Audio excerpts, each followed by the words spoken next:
আসসালামু আলাইকুম। আমি মুস্তাকিম। প্রতিদিনের মতো আজকে সকালেও আপনাদের সাথে কিছু কথা শেয়ার করব। সেটা হচ্ছে আজকে কিন্তু আমি আসছি গ্রামে। গ্রামের প্রকৃতি যে কত সুন্দর, কত মনোরম, কত স্নিগ্ধতা। যদি আপনার গ্রাম বাংলায় না যান সেটা আপনি বুঝতে পারবেন না। যে হালকা, হালকা শীতের ভাব। মানে যখন আপনি শীতটা ১ম আসে মনে হয় যে শীতটা আসলে খুব ভালো। এজন্য ১ম সবকিছু ভালো লাগে। যে সকাল, সকাল যে গ্রামের যে আজকের যে ওয়েদারটা প্রতিদিনই মানে চারদিকে কুয়াশা। এদিকে দেখাও তো একটু চারদিকে যে কুয়াশা আর হচ্ছে শিশির সবকিছু মিলে আসলে হ্যাঁ, আপনার খুবই ভাল লাগতেছে আমার কাছে। আরেকটা জিনিস যে এ গ্রামের সকালটা হচ্ছে শহরের সকাল থেকে খুবই আলাদা।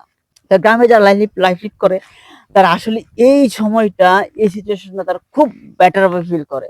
তো অবশ্যই আমরা যারা শহরে থাকি তারা অবশ্যই গ্রাম বাংলায় আসবো। গ্রাম বাংলায় না আসলে আমরা বুঝতে পারবো না তাদের প্রকৃতিটা কত সুন্দর। গ্রাম বাংলায় না আসলে আমরা বুঝতে পারবো না যে গ্রামের আবহাওয়াটা আমাদের শরীরে কতটা দরকার। যাওয়ার আগে অবশ্যই আমার চ্যানেল সাবস্ক্রাইব করে যাবেন। আমি মুস্তাকিম আপনার পাশে আছি। দেখা হচ্ছে পরের ভিডিওতে।